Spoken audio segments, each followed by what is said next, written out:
এটা আপনি কি বলছেন বিদিশা দেবী? আমি যা বলছি অনেক ভেবেচিন্তে বলছি।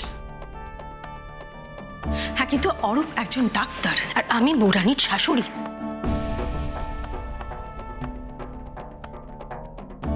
হ্যাঁ, আমি মানছি সেটা, কিন্তু কিন্তু অরূপ ওটিতে থাকলে পরে বৌরানীর জীবনের ঝুঁকিটা বেড়ে যাবে। মামুনি। সার্থকী, আমি তোমার মা, তুই আমাকে ভুল বুঝো না। আগে যা হয়েছে হয়েছে, কিন্তু এখন আমি আমার বৌরানীর জীবনের ঝুঁকিটা কিছুতেই বাড়াতে পারি না। আর সেটা অনেক বেশি নিশ্চিত হতো যদি অরূপ ওটিতে থাকতো। আমি যখন একবার বলেছি অরূপ ওটিতে থাকবে না, তখন থাকবে না। আমি কিছুতেই এই বাড়িতে অলির বিয়ে হতে দিতাম না। এখন যখন বিয়ে হয়ে গেছে, কিন্তু আমি থাকলে ওই বাড়িতে কিছুতেই পা রাখতে দিতাম না।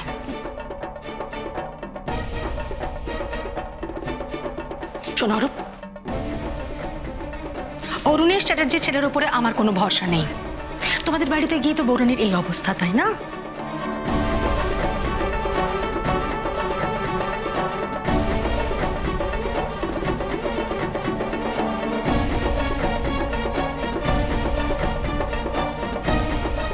একদিকে কনকের অপারেশন আর একদিকে মামুনির এই জেদ।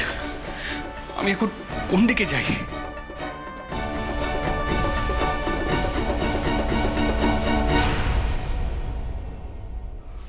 আমি বলছি তো, একবার গঙ্গা স্নান করে খালি পায়ে জল নিয়ে ওই মন্দিরে পুজো দিলেই আপনার মনস্কামনা পূর্ণ হবে। আপনি সত্যি বলছেন? সত্যি মানে? আমি নিজে ফল পেয়েছি, আর আমি একা নই, এরকম 10-15 জনকে আমি চিনি। আচ্ছা, আপনি একবার বিশ্বাস করুন। এই এই এই মন্দিরটা কোথায়?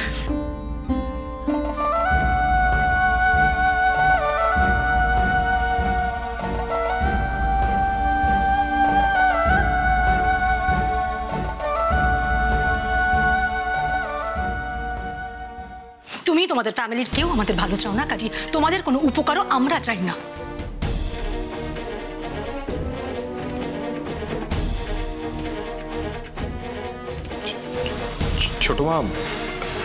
ছোট মা, আমি একজন ডক্টর, আর একজন ডক্টরের ধর্ম পেশেন্টের সেবা করা।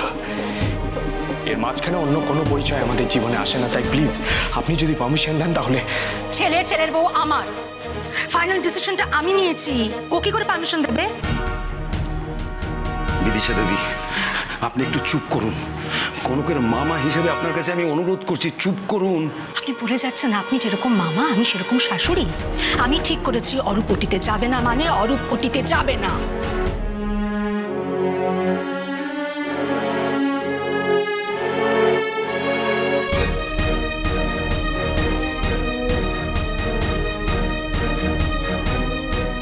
অরুণেশ বাবু, আমি আমার কথা রেখেছি। আপনাকে বলেছিলাম অরূপ ওটিতে ঢুকবে না, সে ঢোকেনি। এবার আপনার পালা।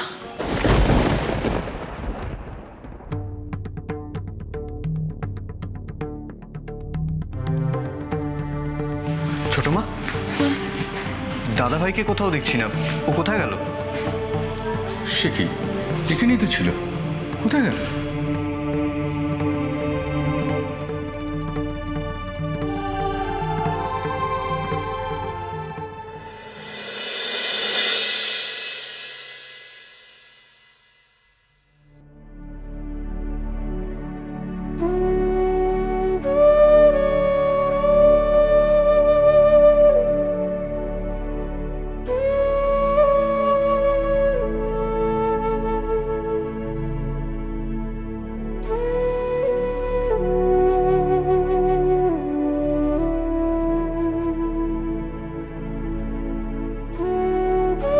নিজের বোনের জন্য এখন মামুনির কাছে নয়, যার কাছে যাওয়া উচিত তার কাছে নিয়ে এলাম।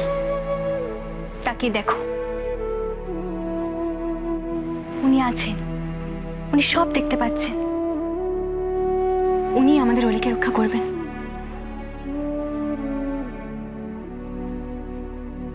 ভগবান, তোমায় আমি দেখিনি কখনো, কিন্তু কনক তোমায় বিশ্বাস করে, ভালোবাসে।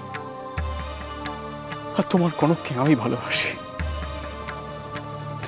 ওর মনের শক্তি, ওর মনের জোর তুমি। আর সেই শক্তি যদি আমাকে কবর থেকে ফিরিয়ে আনে, তাহলে আমায় শক্তি দাও, আমি যেন আজ আমার স্ত্রী সন্তানকে বাঁচাতে পারি।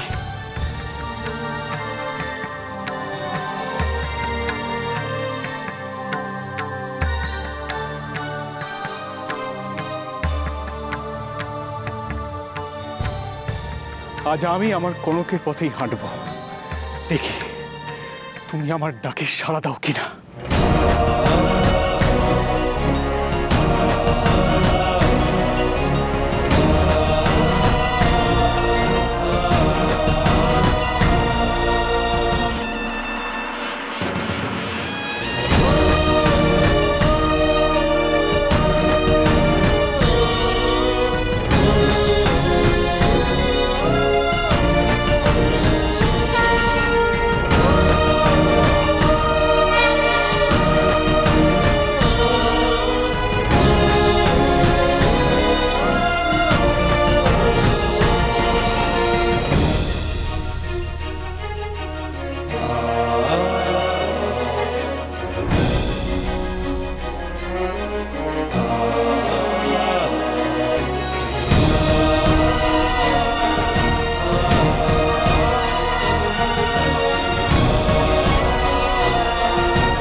ইন্দিরা, দাদা, সাত্তকী তো কোথাও নেই।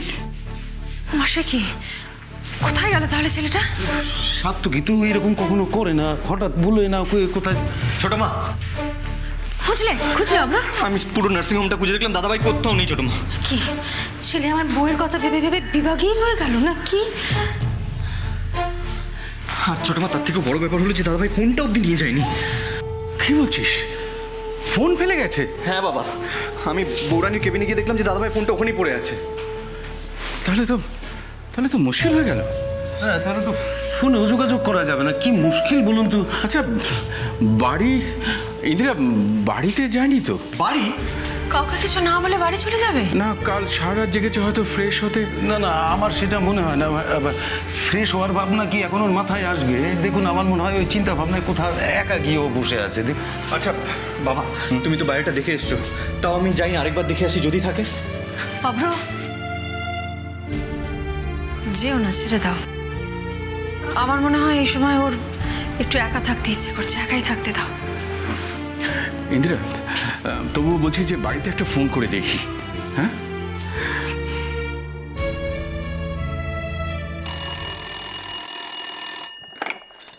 হ্যালো, ও তুমি ওখানে সব ঠিক আছে তো? আগে বৌরানি কেমন আছে সেটা জিজ্ঞেস করো।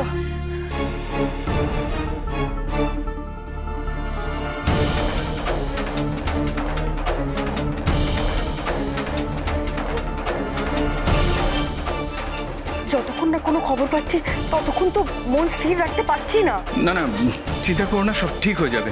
আচ্ছা, একটা কথা বলো তো, সাত্তকী কি বাড়িতে গেছে? সাত্তকী?